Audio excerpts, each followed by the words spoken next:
Nemzetközi minta lett a kecskeméti kutyával asszisztált oktatás. A Kutyával egy mosolyért alapítvány által a városunkba bevezetett képzést most a Máltáról érkezett segítőkutya kiképző szervezet tanulmányozta ma. A szakmai továbbképzésük célja, hogy ők is beépítsék ezt a tanítási formát a metódusukba.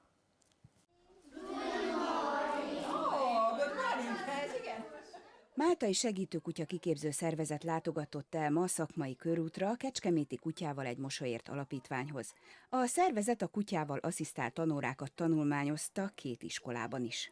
Ők csak, úgymond idézőjelben csak segítőkutyákat képeznek vakemberek számára, tehát vakvezető kutyákat, autista segítőkutyát és cukorjelző kutyákat és rohamjelző kutyákat.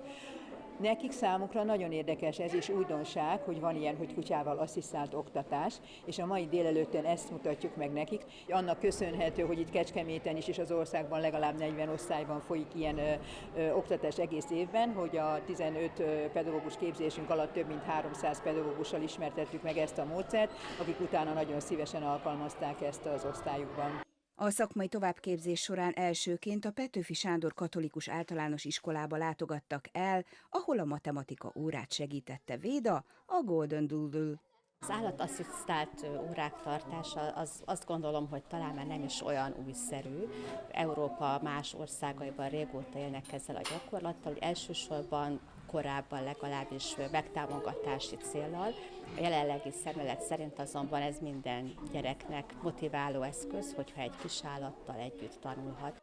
A kutyás órán, ahogy a gyermekek emlegetik, az élményszerű tanulás a cél mindamellett, hogy ezek a gyermekek még a dolgozatírás közben is élvezhetik a kutyus társaságát feszültségoldásként, sőt, még a felelős állattartásról is felvilágosítást kaphatnak. Elsősorban mosolyt csal az arcukra, tehát ő jó kedvre deríti az embereket, nagyon sok trükköt tud, amelyekből azért tudtunk mutatni szerencsére a tanórán is néhányat. Nagyon jó hozzáérni, hiszen olyan sejmes, puha szőre van, már csak maga pusztán a simogatása vagy a kutyus közelsége is nagyon jó érzéssel tölti el az embereket, a gyerekeket különösen. Én őt leginkább itt motivációként használom, tehát ha nagyon ügyesek, egy dolgozat jól sikerül, akkor bejön a kutyus, és egy kicsit játékosabb kutyusos órát tartunk, de van olyan is, hogy dolgozatírás közben van itt a kutyus, és a feszültséget úgy tudják levezetni a gyerekek, hogy közben ő jár kell a tanteremben, és gyerekek megsimogathatják, ha éppen nagyon izgulnak, vagy szükségük van rá. Véda jelenlétével nem szenved hiányt az óra tartalma sem. Igaz, ez jelen esetben Vörös Enikő tanítónőnek sokszoros figyelmét igényli, hiszen ő a nehezebb utat választotta, mert ő a tanító és az intézményi segítőkutya felvezető egy személyben. Nagyon nagy rutint követel azért az ilyen óráknak a felépítése. Fontos kihangsúlyozni azt, hogy általában a tanító tanítja a gyerekeket, és mindig egy felvezető van a kutyájával az órán. Az esetek többségében engem ez motivált nagyon, hogy ezt egyedül hogyan lehet kivitelezni, hogy a gyerekekre is figyeljek a tanítás, minőségesen csorbuljon.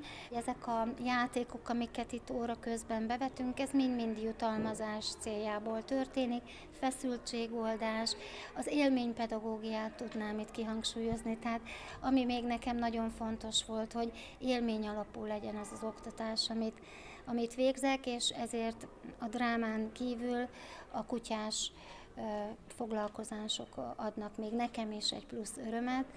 A máltai csapat második állomása a Szent Imre Katolikus Általános Iskola volt, ahol magyar órát tekinthettek meg Moira, a boxerlány asszisztálásával.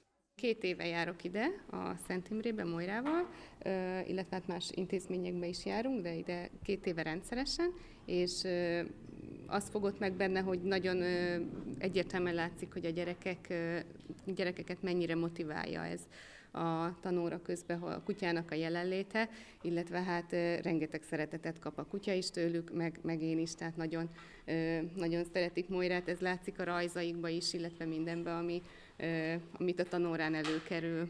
A szólások és közmondások is jóval alaposabban bevésődnek és élményszerűvé válnak Moira segítségével. 13 éve veszek részt kutyásórákon, és 11 éve már tartok is kutyásórákat. Eleinte a motiváció volt, ami nagyon kiemelkedett az órákon, tehát a gyerekek sokkal jobban akartak szerepelni, többen jelentkeztek, de azt veszem észre, hogy a mai rohanó világban a gyerekek egy kicsit jobban pörögnek talán, és egy ilyen kutyásóra olyan nyugodt, meghitt légkört teremt az osztályban, hogy ezt más módszerrel nem tudom elérni. És már talán nem is a motiváció a célom, hanem adni a gyerekeknek egy olyan pozitív élményt, egy pozitív tevékenységgel, ami talán a tudást is jobban segít rögzíteni. És hogyha egy pár év múlva a gyerekben felmerül a kutyásóra, vagy visszaemlékszik rá, hogy mi volt egy kutyásórán, akkor talán a szólások is előjönnek majd. Kecskeméten az állatasszisztált oktatást a Kutyával egy mosolyért alapítvány vezette be és dolgozta ki a pedagógusok oktatásának metódusát. A máltai csoport éppen ezért érkezett most hozzájuk, hogy megtanulhassák, hogyan működhetnek jól a kutyusok a tanítási órákon is. Our foundation has been founded around about 2013. Az alapítványunkat 2013-ban hoztuk létre Máltán. A legtöbbet autizmussal élő gyerekek és cukorbetegek támogatására dolgozunk a kutyáinkkal. Az itteni tapasztalataink nagyon értékesek a gyerekekkel való kutyás munka terén, ezeket remélem tudjuk majd hasznosítani otthon is. A mai szakmai látogatás után a máltai csapat is megismerhette, hogy a kutyusokkal a tanítás élményt és nyugodtságot ad a gyermekeknek. Mindamellett az intézményi segítőkutya felvezetők részéről nagy alázatot és kitartó munkát követel. A kutyák meg imádnivalóak, és azonnal hatnak az idegrendszerünkre.